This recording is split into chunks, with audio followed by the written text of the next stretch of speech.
coming to you live from my bedroom, and I'm here to do Wentworth Season 4's Top 10 Moments. Oh my god, Season 4. What can one say about Season 4 of Wentworth? It was traumatizing, to say the least. Season 4 of Wentworth was filled, for me, with a lot of anticipation. I was anticipating Joan Ferguson's ass coming into Wentworth and being one of the women. I was anticipating the beef between B. Smith and Kaz Proctor. I don't even know what else to say. We had one of the most horrific moments in Wentworth history take place during Season 4. I'm gonna stop yapping and we're gonna just get right into it. So, moment number 10. First of all, on my list, there are 12 moments. So I'm not sure which 2 moments are not gonna make it onto this list, but we'll see. Joan Ferguson's arrival, man. The wind is blowing through her hair. She like whips her head back and the hair blows out of her face, and Joan Ferguson is revealed to us as the new inmate coming into Wentworth. But the part for me that I loved about her arrival is when Vera went down to go see Joan. Joan is calling her Vera, and Vera's like, "It's fucking governor." Vera tells her that. She asserts her authority, and for me, that was quite the moment. That was Vera letting Joan know, you're not the boss of me anymore, okay? I am now your boss, and I'm going to be telling you what to do from this moment forward, even though we already know that a lot of shit went down and that Vera was most definitely not the boss of Joan Ferguson. Moment number 9 also has to do with Joan's arrival, and it was when she arrived into the prison that now she's no longer going to be held in isolation and she's going to be part of general population. And she's walking in the yard and Juicy Lucy spits in her face. Let me tell you something. That's disgusting. I've been spit in my face before. You know what I'm saying? And I didn't like it. I did not like it. So Joan, being the germaphobe that she is, to get spit in her face, she needed to keep her game face on in that moment. And she doesn't wipe the spit off. You know how hard that must have been for her to not wipe the spit off? But the second she got into her cell and was given a fucking handkerchief by, I think, Vera, she wiped the shit off of that spit from her face. And if I'm not mistaken, she did it after Vera left. Or am I wrong? Because I've been wrong a lot of times. Oh, so in my last video, it was brought to my attention that one of my moments, Wentworth Season 3 Top 10 Moments, one of the moments I included there happened in Season 2. Because that lets you know my brain isn't functioning at its highest capacity these days, okay? So that's what's going on there. So forgive me for the misunderstanding. Because I'm not thinking straight. The whole setup where Joan Ferguson basically like sets it up for herself to be ganged by Juice and the boys, okay? That shit was crazy. Let me tell you something. When Joan Ferguson has a plan, she goes forth with her plan by any means necessary. Because what she did, letting herself get ganged, that was some drastic shit, okay? The average person isn't going to do something like that. Joan is a fucking loca. And this is why she did this. It was like the perfect plan. It had the desired effect. It worked exactly according to plan. She gained the sympathy of Kaz and her crew because of it. You know what I'm saying? I was able to use Kaz and the rest of them to help her do her own bidding. It was crazy.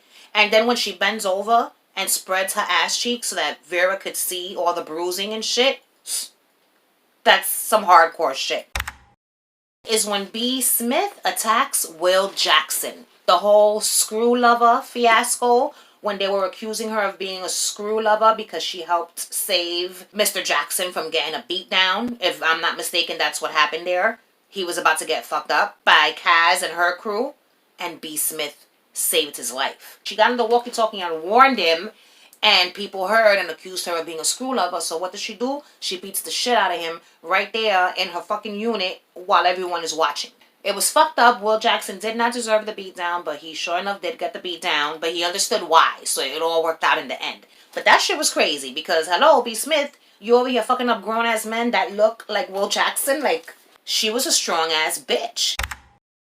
Is the moment when Doreen presses the panic button. So Doreen was sick of the whole panic button rule, right? The panic button is here to help us, yet we're not allowed to press it, was her argument, right? So she presses the panic button while looking B. Smith dead in the eye, and B. Smith is telling her, you better not fucking touch that panic button. And Doreen is like, bloop, and she touches the panic button. And simultaneously, all the other women in the unit were pressing their buttons too. So now there's panic button alarms, sirens going off in the entire prison. That was crazy of Doreen to do such a thing. She's lucky B. Smith didn't fuck her up, and I'm a little surprised that B. Smith didn't fuck her up. Or at least backsmack the bitch, you know, like what the fuck were you thinking causing this chaos? You know, Doreen always had that rebellious side, and she was willing to go against her own in order to prove whatever it is she felt she needed to prove at the moment, or fight for at the moment. Is the protest in the yard when Kaz and the rest of the women were protesting over the conjugal visits. That whole protest, okay, so that was a moment. Okay, it was a fun moment. It was a chaotic moment. It was a moment where I was thinking, bitch, put your clothes on moment. You know what I'm saying? It was a moment that started off with fun, very energetic. It was like a high energy moment. It was very fun, but then it ended in disaster when fucking Kaz and Will got hurt. Kaz got hurt because she was being a bitch, okay? And Will was innocent in this whole thing. She got what she had coming, okay? Kaz and her bitches were trying to get our H1 girls to join into this madness, and none of them were going to do that, all right? So let me tell you something. I wouldn't have done it. Well, maybe I would have took my shirt off and I would have stood in my bra and I would have done a little shimmy. You know what I'm saying? But that would have been the extent of it. Is when Joan Ferguson puts that shit into B's drink and tries to drown her in the sink. That was cold-blooded and heartless. You know what I'm saying? She's dunking her head in that sink like she don't got a care in the world. Like she's got no regard for human life. You know what I'm saying? So she dunks her in the sink. B. Smith is dying. She can't defend herself because she's literally paralyzed. You know what I'm saying? And can't move. Why did I do like a robot dance move? She's temporarily incapacitated, okay? And in this moment, Joan wants to dunk her head in the fucking sink like she's bobbing for apples. Thank goodness that Kaz found out it was Joan who snitched on her to the cops, and she comes in. She starts, you know, attacking Joan. B. Smith survived because of Kaz. You know, I never thought of it that way. Kaz as actually the one who saved B. Smith's life. Yeah, fine. Allie gave her CPR, but had Kaz not come in to fuck Joan up, B. Smith would have died. Oh, wow. What a revelation. Is the moment that Frankie comes to visit B. Smith after B. Smith is already having all these feelings of love for Allie Novak. Listen, first of all, I knew it was Frankie just from the hair. And I was like, oh my God, Frankie has come to visit B. But when she turned around and she smiles at B, oh my God. Frankie refers to the poon poon as a McMuff. I thought that was very cute. So it was just a cute scene. Two friends that started off as enemies and became just really good friends and talking about things that are new to B but not new to Frankie. And I just loved the whole scene. Is the conversation between Bridget and B. Smith in Bridget's office when Bridget tells B, fuck the labels. You know what I'm saying?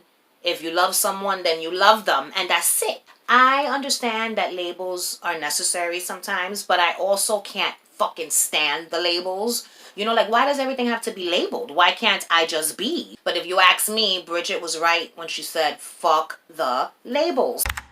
The death of B. Smith, okay? It was terrible. B was killed in one of the most violent ways on the show. B. Smith's death, man. She was fucking screwdrivered to death. Joan Ferguson, you know, went to town on B. Smith's innards with this fucking screwdriver, okay? When Vera and what's his name, Will Jackson, they come running out to help B. Smith, and she's looking up at the clouds and the fucking seahorses, and oh, it was just too much. So that was it. Those were the top 10 moments for me of Wentworth season 4. Were there any moments that you thought were top 10 worthy that I didn't mention on my list? If so, leave them in the comments down below.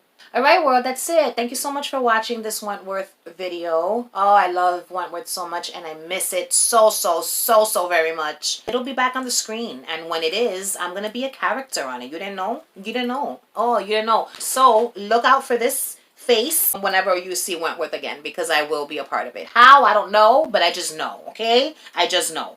Thanks for watching. If you like this video, you already know what to do. Like my shit. Subscribe to my channel if you've not yet already.